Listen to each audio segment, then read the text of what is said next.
자, 환단곡이 또 거의 마지막 부분인데 또 시작하겠습니다. 고려국 번기 제8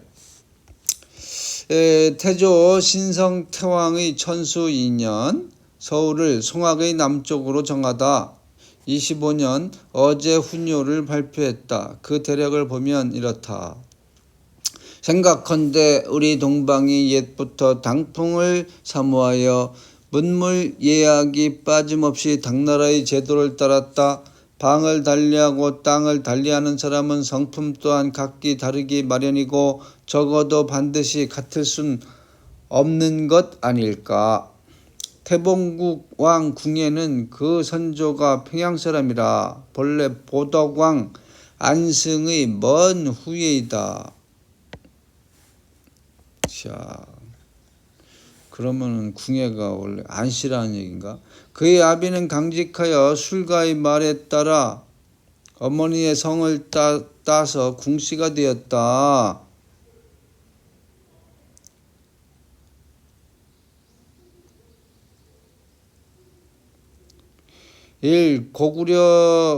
고려국 번기 본서가 학계의 주목을 받아야 되는 이유는 한마디로 단군 이전의 신시 한국의 역사 및 단군 47세의 역사가 소개되었기 때문이요.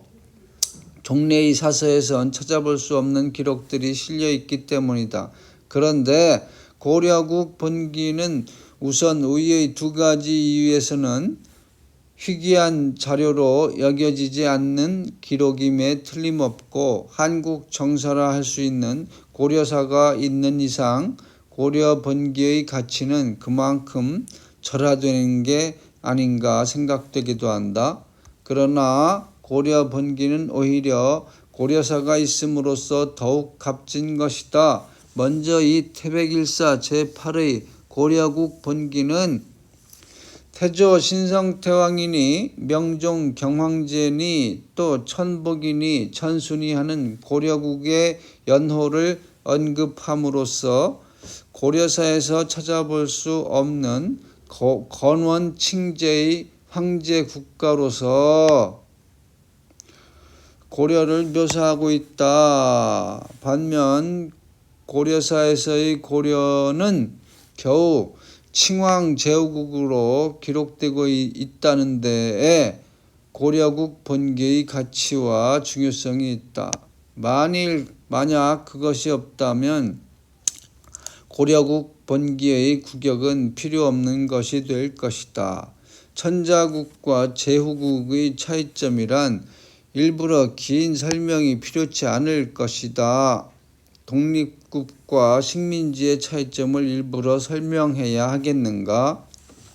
천자국가의 제도며 천자의 칭호가 동이족에게서 시작되었다는 채옹의 독단만 훑어봐도 우리 역사가 제후국이 돼야 할 이유가 없는 것 아닌가? 만년의 역사 대국이 제후국의 역사일 수 있는가? 이제 만년 민족국가의 참된 성격을 밝혀보자. 원래 만년인데 일제시대 때 5,000년 잘라먹었어요. 일본 놈들에 의해서. 그래서 반만년 됐어요. 그리고 아직도 반만년인 줄 알아. 원래 만년이었다고. 원래. 자, 이 어제 훈요, 임금이 지은 훈요라는 뜻이요. 책 이름은 훈요이다. 훈요 10조는 고려태조가 자손들에게 귀감으로 삼을 유훈 10가지로서 일명 신서 10조, 10훈이라고도 하는데 연등과 팔관의 주신을 함부로 가감치 말라는 내용이 있어 특히 유명하고 중요하다. 이게 고려태조 왕건은 뭔가 좀 신하고 통하는 부분이 많았어요.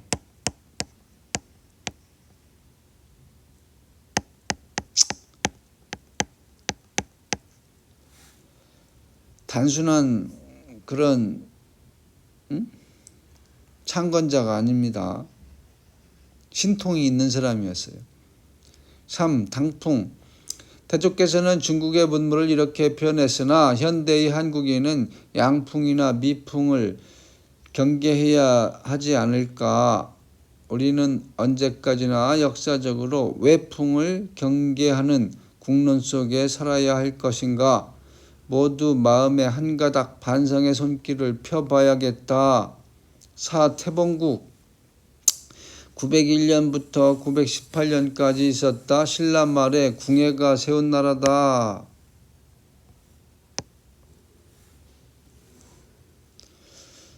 궁예 태봉국 왕 일찍이 승려가 되어 그의 법명을 선종이라 함.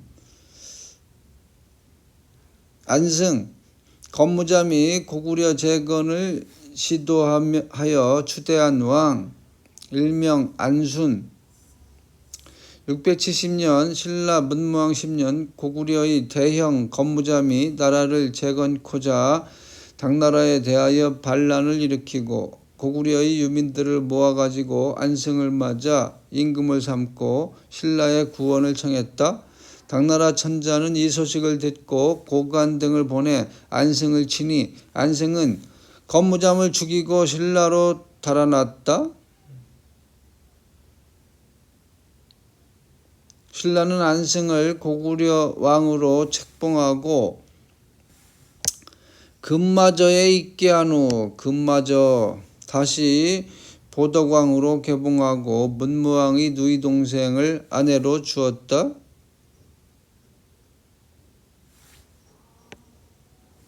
이로써 보덕국이 생겼으나 683년 신문왕은 안승을 불러들여 소판의 벼슬과 김씨의 성을 데리고 서울에 이 경주에 집을 주어 돌려보내지 않았다. 뭔가 재미난 사건이군요. 안승에 대하여 왕자 혹은 왕의 외손이라 하여 여러 가지 설이 구구하다. 삼국사기에는 고구려 왕의 서자라 했고 신라기에서는 고구려 재상 연정토, 연정토는 연개소문의 동생, 연정토의 아들이라 했고 자치통감에는 고구려 왕의 외손이라 했고 동사강목에는 자치통감의 착오가 있다고 했다. 그런데 건무잠이 신라 왕에게 올린 글월에 나라의 귀족이라 한 것을 보면 왕자가 아니라 외손이라는 설이 옳을 듯하나 한편 문무왕이 안승을 책봉하는 글 가운데 선왕의 정사라 되어 있으니 선왕의 정식 후사, 그래서 정사라는 말 썼네요. 되어 있으니 왕자설 또한 일리는 있다. 이 밖에 동국여지승남 동사찬요에는 종실이라고만 써 있다.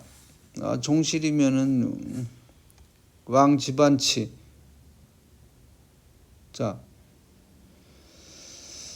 이보다 앞서 고구려의 수임성 사람 모잠 대형은 남은 백성들을 모아 안승을 받들어 후 고구려 왕으로 삼고 원조를 신라에 청하였다. 신라 왕은 이를 나라의 서쪽 금마저에 두었다가 뒤에 개명하여 보덕왕이라 했다. 신문왕은 즉위하더니 보덕왕을 거두어 소판을 삼고 그의 족자 대문을 금마저에 살게 하였는데 모반하여 왕을 칭했기 때문에 주살되었다. 나머지 무리들은 관리를 죽이고 보덕성에 근거하다가 다시 반역을 꾀하였으므로 신라의 평정을 받게 되었고 그곳 사람들은 남쪽의 주와 군으로 옮겼다. 하하, 주 1번 금마저, 금마저는 금마, 바로 익산이네요. 금마가 익산이죠. 2번 족자, 동종의 아들, 형제의 아들, 종형제의 아들을 족자라고 한다.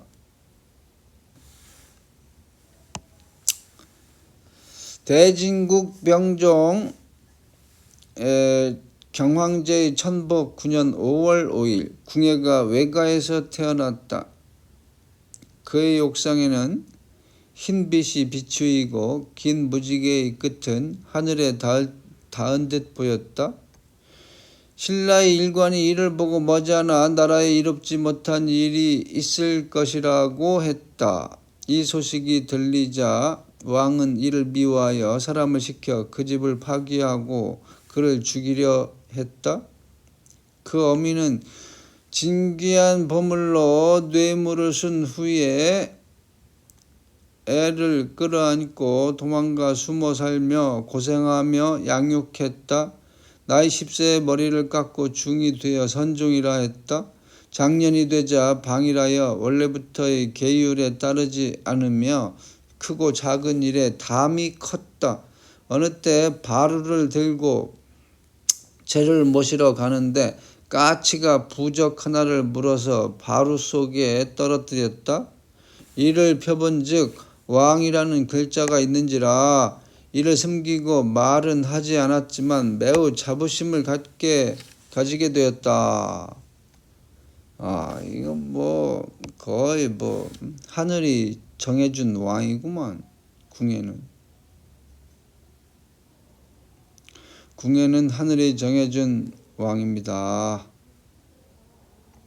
앞서 안승 때부터 왕을 모시는 일에 고생이 많았거늘 신라는 이에 보답하지는 않고 도리어 그 땅과 백성들을 뺏고 다만 왕의 누이 하나를 아내로 삼게 하였을 뿐이었다. 고구려의 유민들은 이 때문에 대를 물려서 원망을 갖고 불만을 품고 있다가 변을 일으켰는데 번번이 패했었다.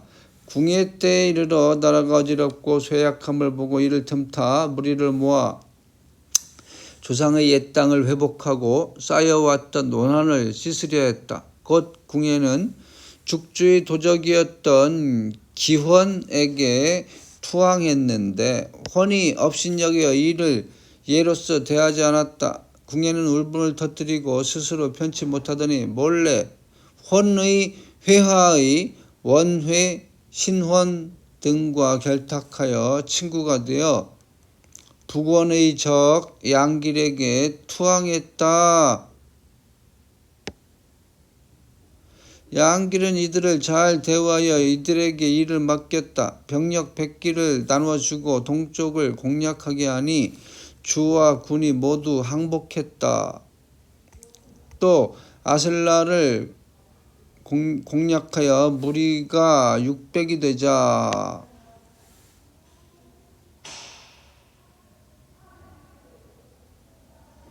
스스로 장군이라 부르게 했다. 힘들고 쉬운 일들을 모두 사졸과 함께하고 뺏은 것을 스스로 마음대로 하지 않고 함께 나누니 무리들이 마음으로부터 두려워하며 따르게 되었다.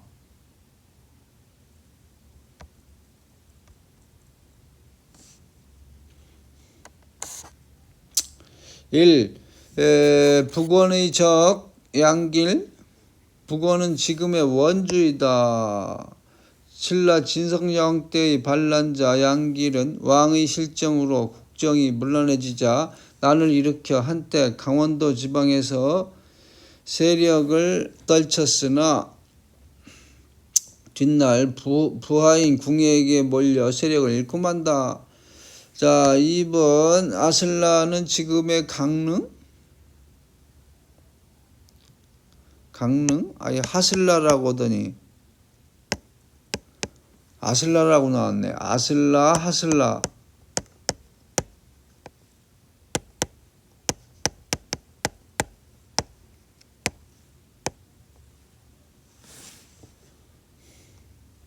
자, 전복 27년 태수 왕융은 송악군을 바치고 궁예에게 귀순하며 그에게 설명하기를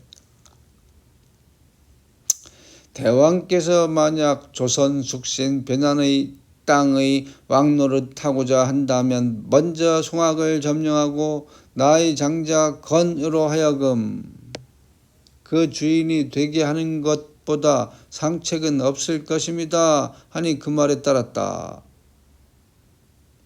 때 이후는 병을 무진주에서 일으키고 무리에게 말하기를 내가 삼국의 근원을 상고해 본즉 만이 먼저 건국하고 혁거세가 뒤에 일어나고 변진이 그 뒤를 따랐다.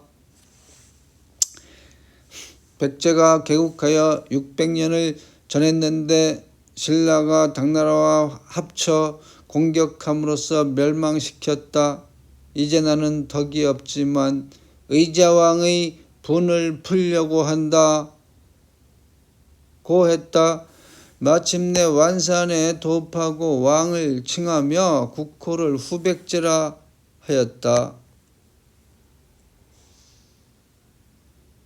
견훤이 이씨인가? 자, 왕룡 고려태조 왕건의 아버지 2번 이환 견훤 본성이 이씨이다. 아, 본성이 이씨였구나. 후백제 시조 상주사람 별칭은 진훤 신라장군 아작의 아들이다. 아, 그렇구나. 아작의 아들이었구나. 3. 완산 지금의 전주. 자, 일단 여기까지 하고